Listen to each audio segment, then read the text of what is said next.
aqui em Lucas, capítulo 22, versículo 63, Jesus perante o Sinédrio. Os homens que tinham Jesus zombavam dele, ferindo, vedando-lhe os olhos, feriram no rosto, lhe perguntavam: profetiza, quem é que te feriu? Outros, muitas coisas dizia contra ele, blasfemava. Acontece conosco a mesmíssima coisa. Quando nós estamos passando por alguma provação, os nossos amigos, ou os irmãos, ou os pastores que estão à nossa volta, fazem como os amigos também de Jó. Começam a perguntar o que nós fizemos. Ajuda-nos a dizer: certamente você falhou, certamente você não está dando dízimo, certamente você fez alguma coisa errada, certamente você não perdoou.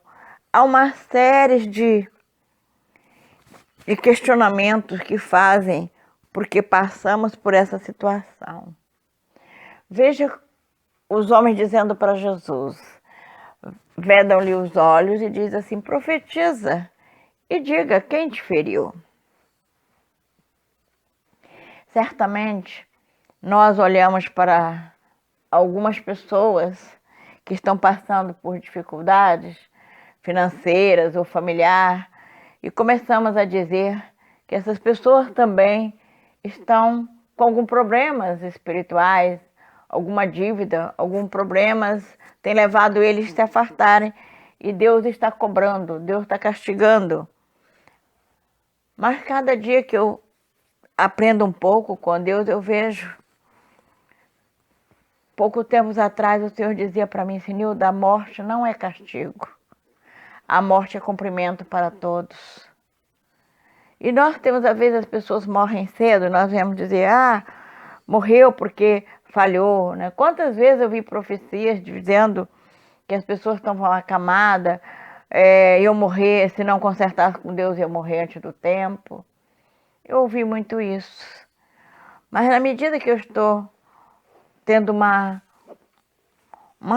intimidade um pouquinho mais acelerada com Deus, eu tenho visto Deus falar algumas coisas comigo, como por exemplo, não se preocupa em dizer quem errou, quem não errou, porque meus olhos tudo vê, meus ouvidos tudo ouve. E às vezes você fala isso, mas você não acredita nisso. Mas é uma verdade. Deus tudo vê, os olhos dele tudo ouve. Eu gosto daquele versículo, em Isaías 59:1, que ele diz que a mão do Senhor, a mão de Deus não está encolhida para que não possa socorrer. O seu ouvido não está agravado para que não possa te ouvir. Ele te ouve e a mão dele está sempre estendida para socorrer nos momentos difíceis. Quantas vezes na minha vida eu fui questionada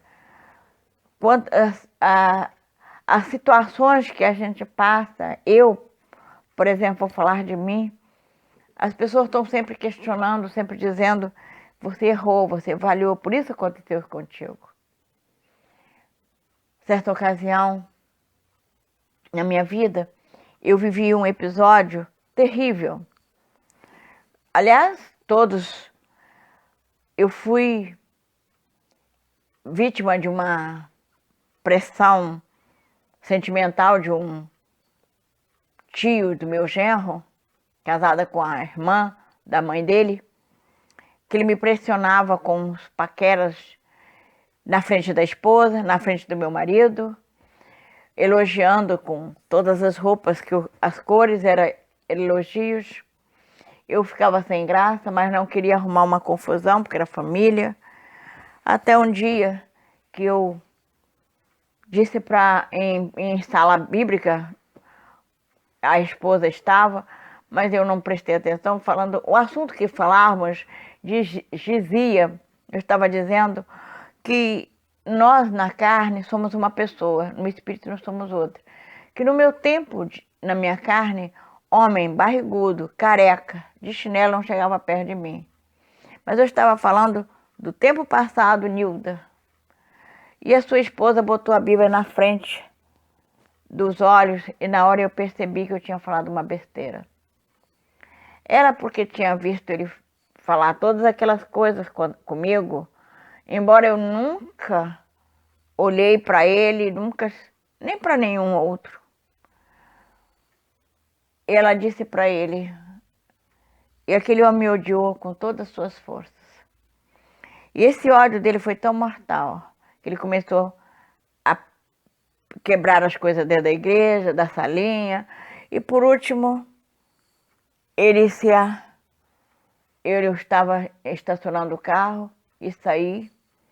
Ele estava do outro lado da calçada, apareou comigo e entrou comigo dentro de uma avenida onde era a reunião na minha salinha, onde fazia culto. E começou a me xingar. Quando eu fui abrir o portão, me deu um soco nos lábios, na boca, que sangrou. E outro no braço. Eu tinha uma vizinha, que é muito minha amiga, e ela estava juntando pedras com a pá. Quando ela viu aquilo, ela partiu para cima dele com a pá. Porque eu fiquei parada. Eu não agredi. Eu fiquei ali em silêncio. Total silêncio. E ele então disse, não é com a senhora, mas ela disse, é com minha amiga, se fizer eu arrebento. Ela tomou minhas dores e ele foi embora. Meu marido me levou para fazer exames e dei queixa na polícia. E transcorreu 6 meses, fui chamada. E quando eu cheguei lá, durante uma semana eu orei o tempo todo para saber o que eu ia dizer, o que eu ia fazer, o que eu podia fazer.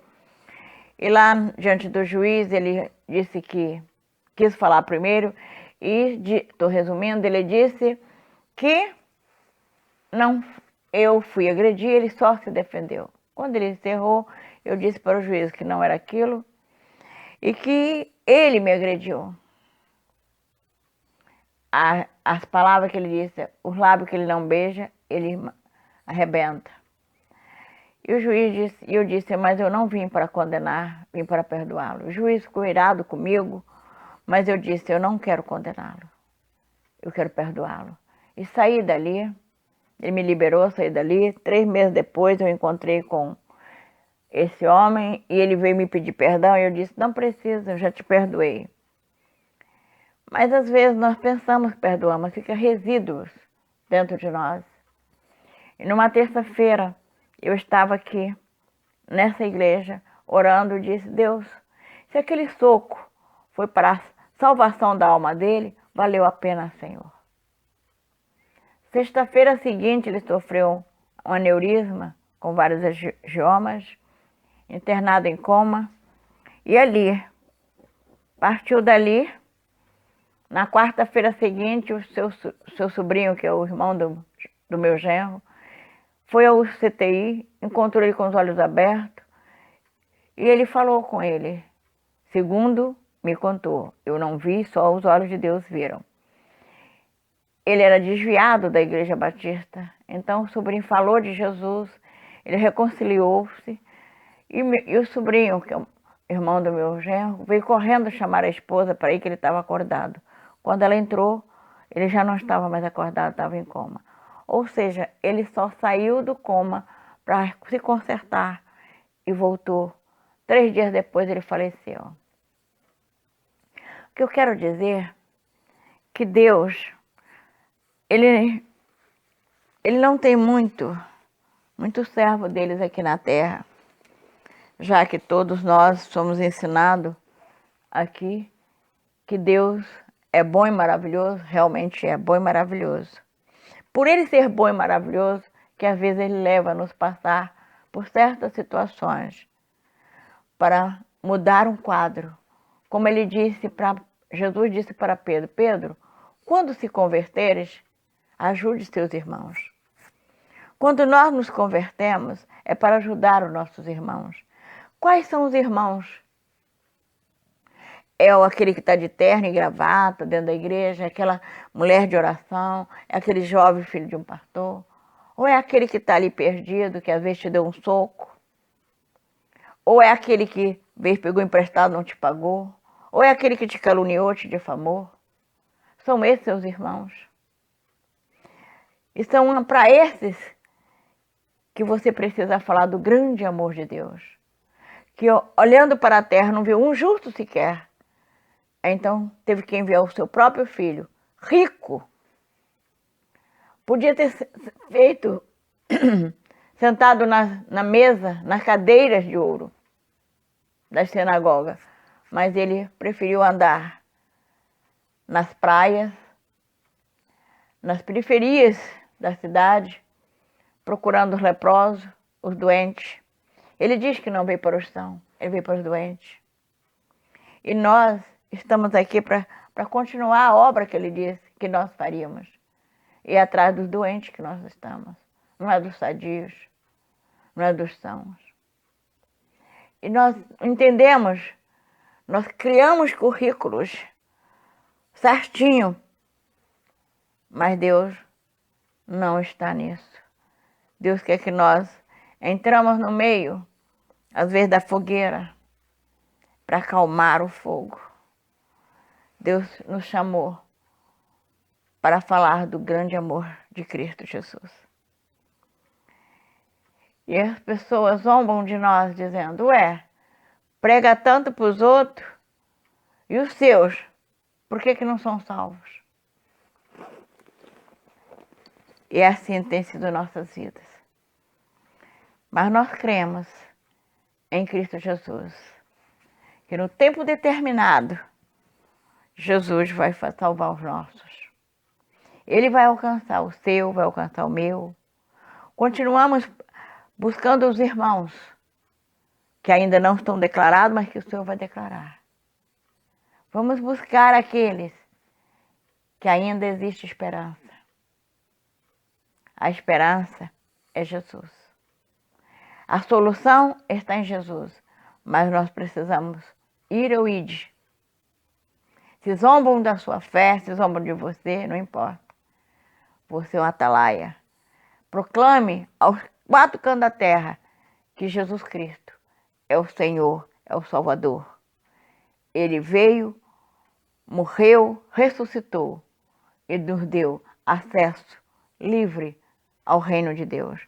Você não é mais um cidadão da terra. Nós somos cidadãos do reino de Deus. Deus abençoa você que ouviu essa pequena mensagem.